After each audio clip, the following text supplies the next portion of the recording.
ગુજરાતમાં હવામાનની આગાહી પર શું મોટો વિવાદ સર્જાયો? કેમ આગાહીકાર અંબાલાલ પટેલ વિરુદ્ધ વિજ્ઞાન જાથા મેદાને ઉતરી? શું અંબાલાલ પટેલ હવે હવામાનની આગાહી કરવાનું બંધ કરી દેશે? ચાલો જાણીએ કે આ સમગ્ર મામલો છે શું. નમસ્કાર દર્શક મિત્રો, ગુજરાતમાં આપનું સ્વાગત છે. દર્શક મિત્રો, વિજ્ઞાનનો પડકાર કે પરંપરાગત જ્ઞાનનો ભરોસો, આ એક એવો સવાલ જે આજે સમગ્ર ગુજરાતના ખેડૂતો અને સામાન્ય જનતાના મનમાં ઘૂમી ગયો છે. ગુજરાતની ધરતી પર જ્યારે પણ ચોમાસાની ઋતુ નજીક આવે છે અથવા તો શિયાળા અને ઉનાળામાં અણધાર્યા હવામાનના પલટાની સ્થિતિ ઊભી થાય છે, ત્યારે ગુજરાતના મોટા ભાગના લોકો, ખાસ કરીને ખેડૂતો, એક નામ તરફ આશા ભરી નજરે જુએ છે અને તે નામ છે આગાહીકાર અંબાલાલ પટેલ. ટીવી ચેનલોથી લઈને સોશિયલ મીડિયાના પ્લેટફોર્મ સુધી અંબાલાલ પટેલની આગાહીઓ ધૂમ મચાવતી હોય છે. ખેડૂતો પોતાની વાવણીથી લઈને પાકની લણણી સુધીના નિર્ણયો ઘણીવાર આમની આગાહીના આધારે જ લેતા હોય છે.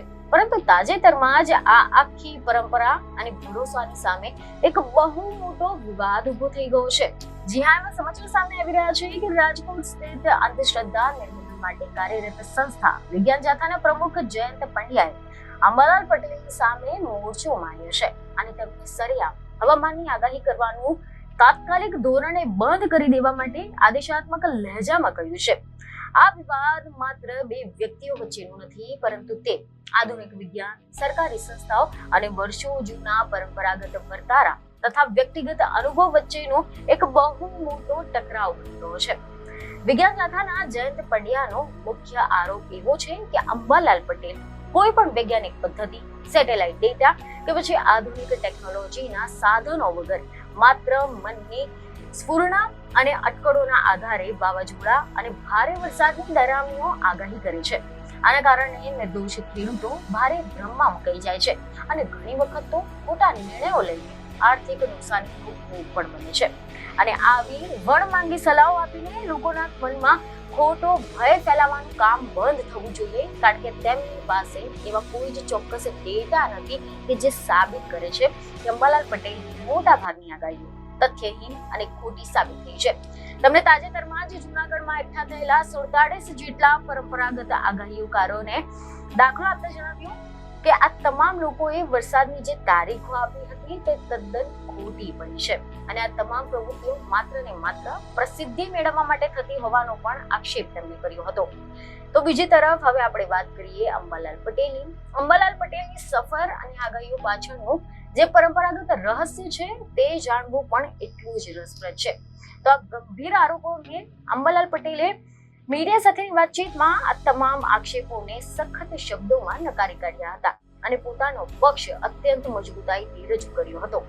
અંબાલાલ પટેલે જણાવ્યું કે તેઓ માત્ર કોઈ મનની કે કોઈ કાલ્પનિક સુરણા કે પછી અંધારામાં તીર મારીને આગાહી નથી કરતા, પરંતુ તેની પાછળ તેમના દાયકાઓનો અનુભવ, ઊંડું અધ્યયન રહ્યું છે.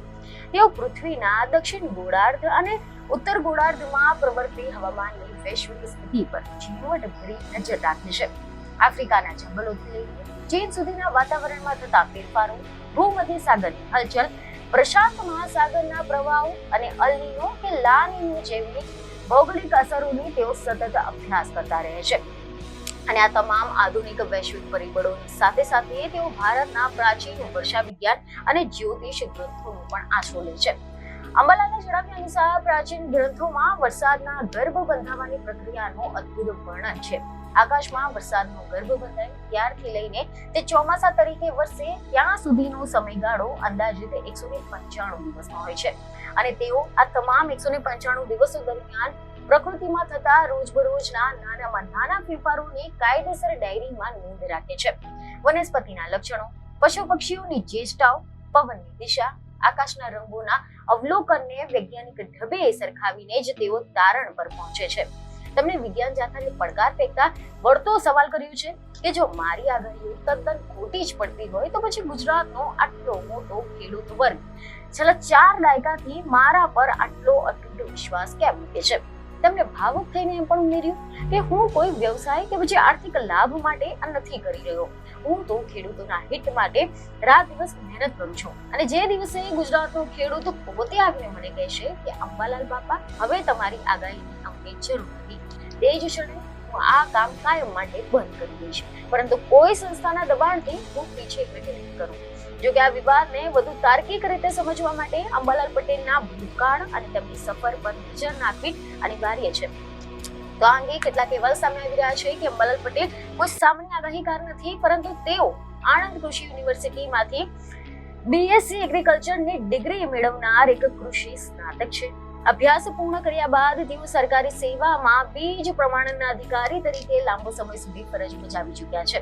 આ નોકરી દરમિયાન તેમનું મુખ્ય કામ ગુજરાતના જુદા જુદા ગ્રામ્ય વિસ્તારોમાં જઈને બિયારણોની ગુણવત્તા તપાસવાનું અને તેને સર્ટિફાઈડ કરવાનું હતું.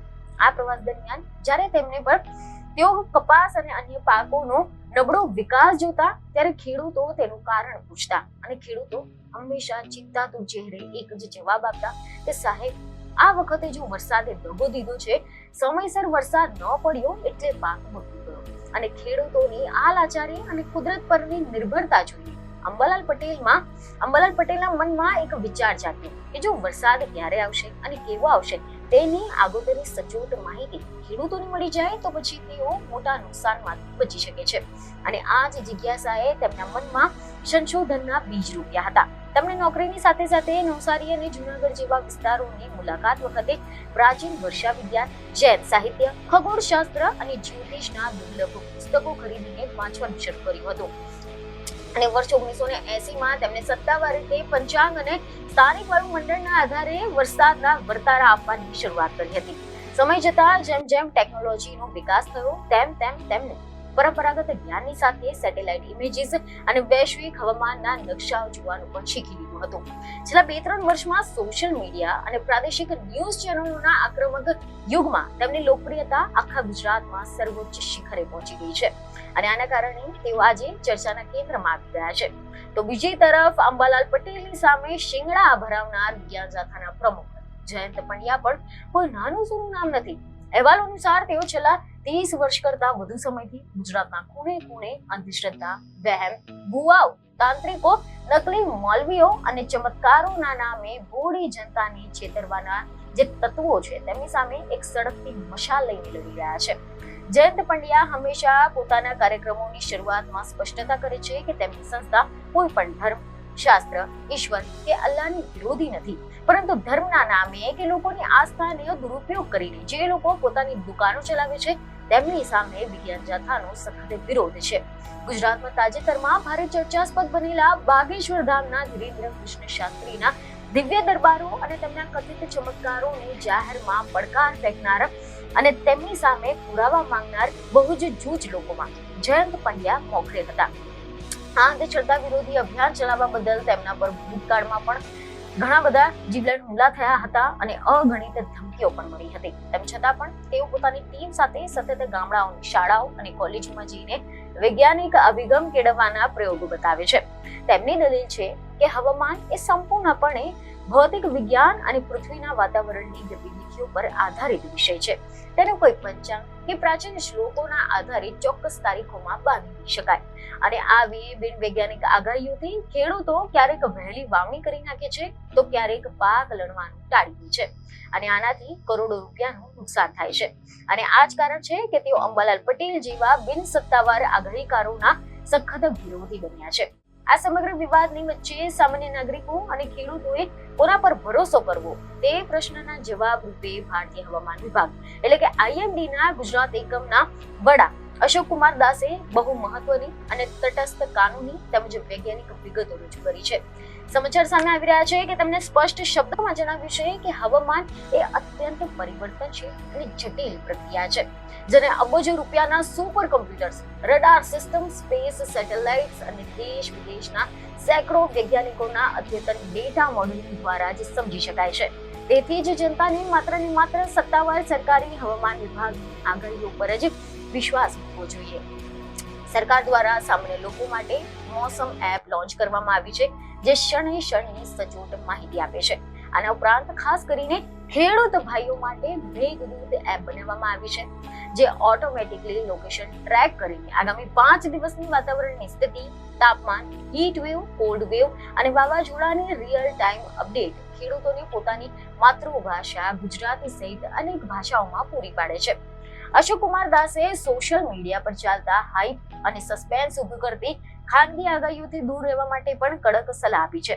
તેમણે ઉમેર્યું છે કે ટીવી ચેનલો અને યુટ્યુબ વિડીયોમાં ઘણીવાર વ્યૂઝ મેળવવા માટે સામાન્ય વરસાદને પણ મહા વાવાઝોડા તરીકે રજૂ કરવામાં આવે છે, જેનાથી બજાર વ્યવસાય અને ખેતી કામ ખોરવાઈ જાય છે. લોકોએ કોઈ પણ બિનસત્તાવાર માહિતી સાંભળીને ગભરાવાના બદલે સરકારી વેબસાઇટ પર જઈને તથ્યો તપાસવા જોઈએ.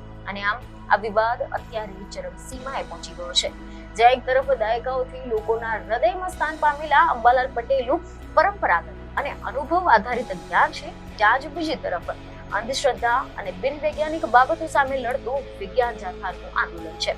અને આ બંનેની વચ્ચે સરકારી તંત્ર કાયદા અને આધુનિક ટેકનોલોજીનો પક્ષ લઈને ઊભું છે. હવે જોવાનું એ રહેશે કે આ વિવાદ આગામી દિવસોમાં શું વળાંક લે છે અને ગુજરાતના ખેડૂતો આ બંને પક્ષોમાંથી કોની વાતને વધુ સ્વીકારે છે. પરંતુ હવે આ વિષય પર તમારું શું માનવું છે તેમને કમેન્ટમાં જરૂરથી જણાવો. બીજી એક ખબર સાથે ફરી મળીશું. ધન્યવાદ.